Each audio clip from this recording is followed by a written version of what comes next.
Hello everyone. For my assignment today, I'll be walking you through some essential server administration tasks on Windows Server. We will be just identifying active network ports and also exploring running services. We will also create a firewall rule and setting up a schedule task. So let's get started. As you can see, I'm already logged onto my server. So the first task I'm gonna do is just to identify the network port.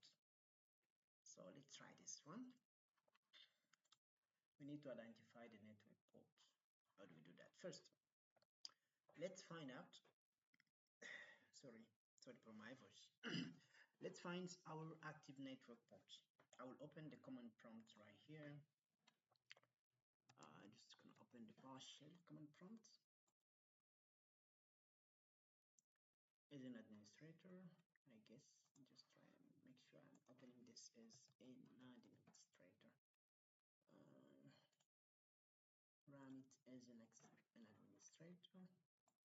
Make it bigger so we can see all of us properly. The command I should use here is the net stat command. My bad. Net stat dash a and o. This is a perfect. It's really perfect one. The A shows all the connections, and the N displays the port numbers instead of the names, and the O, it will show the process ID or the PID. So I'm gonna run this command and see all the, just to find all the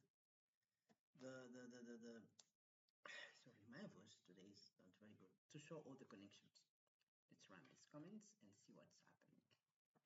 You can see the comments running, and we can see it's a full list of comments. Just the net stat is running just to show us all the connections that are active on this server. Yeah, the comment is done. Now we need to identify at least two ports. As you can see right here, we do have a lot of connections to this machine. Some UDP. We have the protocol. That's the UDP ones. I'm gonna go up slowly, but it's a long list of all the connections to this server, right? Yeah, it's really a lot. I'm just gonna go up. Yeah, we have protocols on this column, and the address associated with the port number. As you can see, the port 88, the address is 000, and so on. Foreign addresses and so on. And the states, if it's listening, is it's a connection which is established. Right here we can see this is the TCP connection. This is the local address, and there is the ports used, and here there's a connection established, right? So what is happening? We want to just explore. No, we just identifying two ports. Yeah, I'll pick two ports from this list of research. We do have a lot. From these two, I'm gonna pick only two of them, right? The first one I will pick is the 3389, this one. And also I choose to pick the 443. I'm gonna find out if there is any 443 ports open connection. So first of all, this is the 3389. This is the foreign address 41.243.46.83, and for the foreign address we have another port, the 51719. The connection has been established. This is the PID, right? So as I said, I'm going to pick the 3389 and the 443. So the 443, what is that port? Before we find it, what is it for? What is it happening? What is it for? The 443 is a very common one. It is associated with the HTTPS, which is the secure version of the HTTP protocol used for secure connection over a computer network. This is crucial for things like online banking or secure websites. That's for the 443. The ports 83389, the one that we're looking at right now, right here. This one is the default port. The default port for the remote desktop protocol. The one I'm currently using to connect to this Windows server, to this Azure Windows server. So I'm currently using a remote desktop to just communicate with this server. So this port number 33, what is it again? What is it? What is it? I saw it right here. 3389.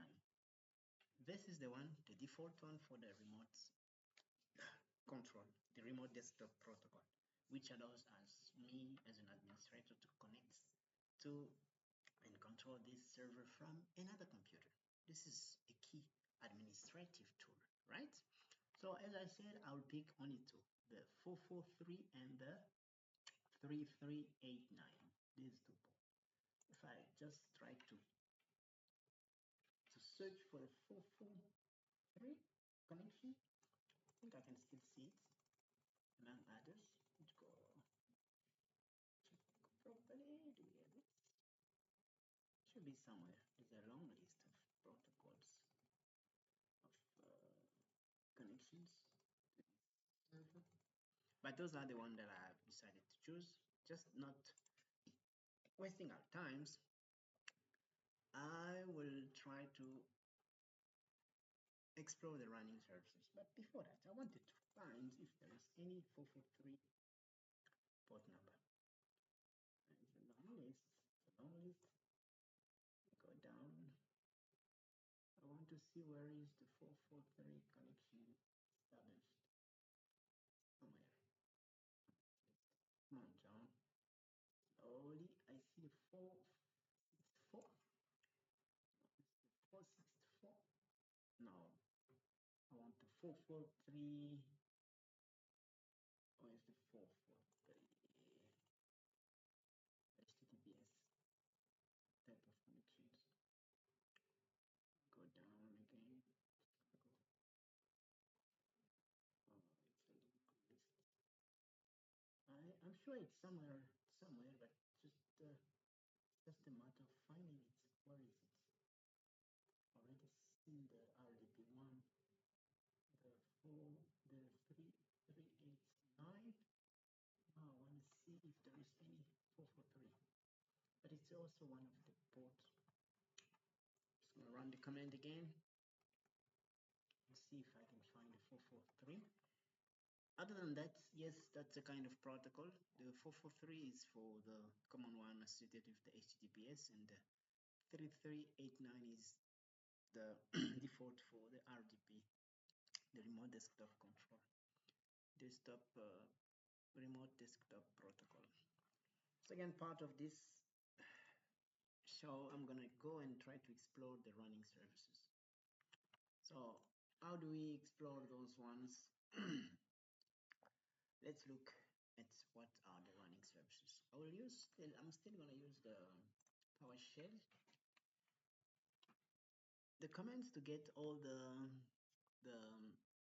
running services on this server is, I think, is the get services. Yes, get services. I'm gonna use the pipe because I just want to know which one are currently running. So I'll say where object is running. I want to see only the running services, right? I'll pick the status, which has the status of running, right? Status, not start type, but status. Which kind of status? I want to see the one that's the running status. Running, just like that, correct. And then these commands will list me all the services which are currently running, any it's going to filter and display only the services that are currently running. So here we go. I'm going to run the command. Now just something wrong. I typed something wrong somewhere. Let's start the command again, just to make sure we don't make any mistake, any typo, something there. The one which are currently running. Press equal to running. This is the one. Correct. Here are all the type of services which are currently running on this server. We do have the Kerberos key distribution center, the CNG key isolating, the LAN map server, it's a server. All of these services are currently running on this computer. We have the term services, we have the teams, we have the time broker servers, time broker, we have the token broker. All of these services are the one which are currently running. Okay, so after we run this command, we need to just identify two services, just identify two of them. From this list, I can choose two services to investigate further. Let's say I want to see for instance, there's a lot of services which are currently running. We have the USO SVC, the VDS. So which one can I pick? Two of them. Two of them. It's a lot of, yeah, I can pick. Yeah, I will choose the DHCP clients. Yeah, DHCP clients. Do we have it? Let me just slide up. I see the DHCP client right here. DHCP client, it's running. Okay. I think I'll pick the DHCP client and the spooler. Do I have a spooler? Yeah, there's another one. There's a service named spooler. Print spooler. I will pick this one. Just I will investigate in these two. This only do two services. Okay, from this list. The spooler services. What is it for? We do have it here. Spooler, print spooler. The spooler service manages all the print jobs. When you send the documents to a printer, the spooler service handles the process of sending that data to the printer, ensuring the jobs are processed in the correct order. Without this service, you can't print a document. So all of this is happening behind the scene. The user just click on the document and say print, and all of this, just after the moment the document is being printed. But what is happening is really this service, the spooler, print spooler. Whenever you send your documents, it's gonna print it. Yes, it's ensuring the job that you send to the printer are processed in the correct order. Without this service, we can't print. Okay, let's go back to the DHCP client. It's also running right here. You can see it. DHCP client is running. This service is a critical for network communication, right? As its name says, DHCP. DHCP is very critical for the network communication. DHCP stands for Dynamic Host Configuration Protocol, right? This service automatically obtains an IP address, subnet mask, and default gateway from a DHCP server. It's allowing the computer to communicate on the network. So these are the two services that I picked during this show to just present the DHCP client and the spooler. Now let's go to our third part of the show, the assignments. I'm gonna try now to create a firewall rule, right? Let's open the firewall settings. Now let's just create a new firewall rule. We will go to the server manager. Looks like I'm done with the PowerShell terminate. Yes, the PowerShell window. I'm gonna just exit. So let's go to the now we want to create a rule. So where do I get this? I think the very short one, I can just look for the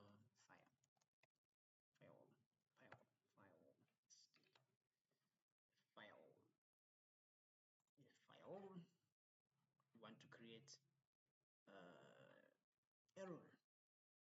There's many ways to get right here. We can just go to the settings and whatnot. But I just wanted to go faster and then get to the shortcut. I'm already there. This is the one, the firewall, right? So this one, what is it? Security maintenance. I'm gonna go to the advanced settings because this is where I should just create the rules, right? What is happening here? I need to create a new rule. Okay. I'm gonna go to the left. Let's see to the inbounds. There's a lot of rules right here. Inbound rules, Active Directory, domain controller, whatever. There's a lot. But now I just want to create a new rule. So I will click on the create new rule. Then what kind of rule I want to apply this rule to some ports. Let's choose a port.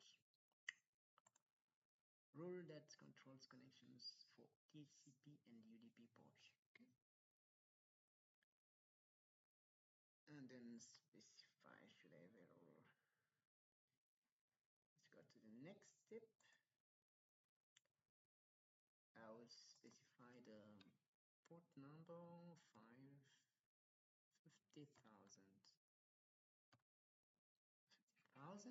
Okay. And then I will go to the next step.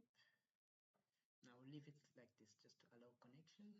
This is the action that should be taken when a connection matches the specified conditions. Allow the connections. These include connections that are protected with IPsec and all well or as doors are not. Allow connections. Okay. We'll network profile. It's gonna go to the next. Yes, just gonna leave all of them.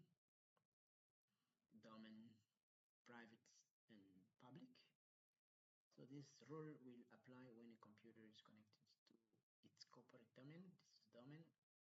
Private applies when a computer is connected to a private network location such as a home or a workplace. And lastly, the public. This rule will also apply when a computer is connected to a public network location. Correct? Then at the end, I have to name this rule. I cannot just create a rule without a name. So I can call this one, let's say assigning, what can be the name, the proper one? Assignments. Yeah, I can say assignments ports 50,000 inbound, sorry, inbound. Yes, that's the term, inbound. Yeah, this is the name. I can just, I don't want to put more details. Then I have finished. Correct. The rule has been created. Right here, you can see it. Yeah, we have the first rule, and then we can do the same again for the outbound rule. We'll create a new rule for the outbound. It's going to be a rule which type. It's a type that is going to be associated to the ports. Again, TCP and UDP ports. Next step. Yeah, this is the TCP. Specify the ports again. Again, 50, 1, 2, 3,000. Next, the connection. And then next again, this will apply to domain, private, and public networks. At least here, the name is going to change. It's going to be assignment port 50,000. This time is outbound. Yes, outbound, not inbound. Then finish. We do have our two rules created already. Now on this step we need to enable enabling and just disabling some rules. We can do that as well. So to show how to turn the rule on and off, I will simply right click the rule I just created and select disable the rule. It's simple. And you can see it right here. It's right here. I can click on it and then just say disable and it's disabled, right? And here it can again say enable. If I want to enable it, I can enable it right here, or I can disable it, right? Then it will turn, if I say enable, it's gonna turn back on. Now there it's back on and so on, so forth. Then it's enabled. So to enable and disable, it's simple. Just right click on the role and enable it or disable it. Now let's go to our fourth part of the task, creating a task. So again, in this right panel, I think there are some actions right here. We have actions. We want to create just a basic task, correct? How do we do that? Let's check properly. Actions, create. So in the right panel, right here under the action, I will create a basic task. How do I do this? First, let me check properly. Just a moment. I need to create a task now. A task. Let me make it bigger so I can see properly what is happening here. Firewall, Windows Defender Firewall, Advanced Security.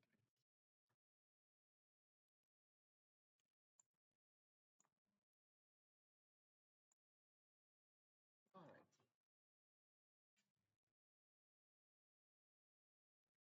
Yeah, now I need to find a way in the right panel. Yes, that's better.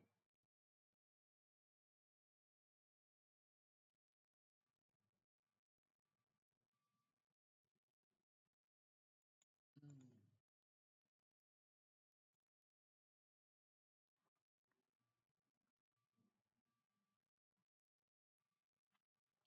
Yeah, it's just the last one. I think I still have to. I really need to create a task. I need to create a task. I need to create a good first task. Where is the creation of a task? Okay,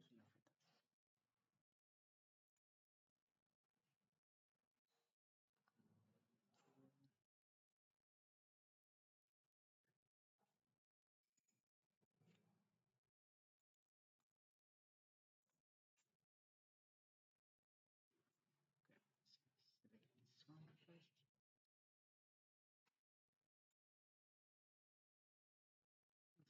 Disable and enable. Okay, how do we create a task on this?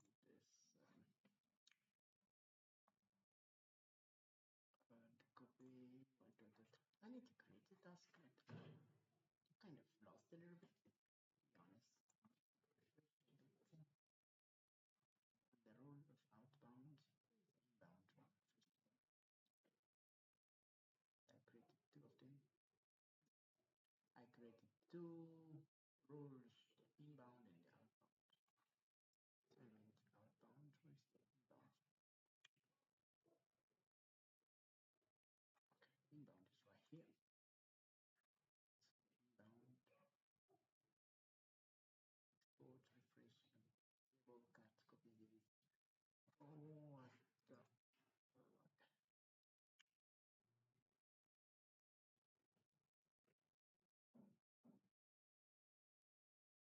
Okay, let's go to the inbound. Navigate here. We need to open. I'm lost. Just the thing I'm supposed to do is to, as I'm trying to create a schedule a Windows updates. Yeah, that's the thing. I want to schedule a Windows updates task, so which can happen frequently at a certain time. So I should go and open the task schedule, not to look for this right here. Yes. So let's create a scheduled task. I think I can go just quick way, look for the task scheduler, right? Task scheduler, this is the one, right?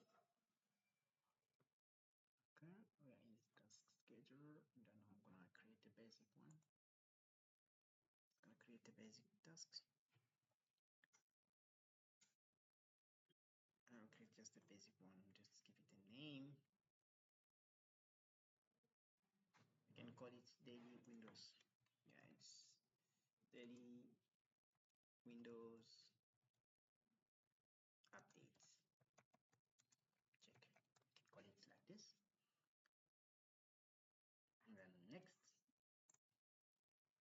I want this to happen, to occur daily, right? And I'll set it to turn every day starting tomorrow. Starting this trigger daily, starting tomorrow. So tomorrow it's gonna be on the 6th.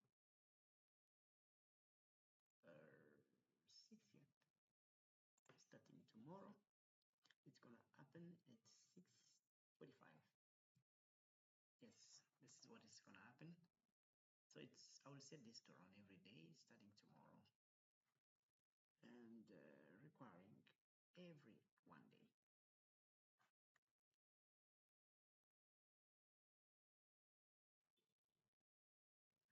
And then I'll go to the next, and the action here is to start a program. Which program now? What action do you want the task to perform? Yes, I want the program to start a program. The task will start a program. Then I have to name the program. Which name? Which program? That's the task would start the program to run. It's supposed to be PowerShell. So I'm gonna just say PowerShell.exe. Okay. And yeah, start a program, PowerShell Excel. But in the add argument field, I think I'll enter command start process. And this one it should normally.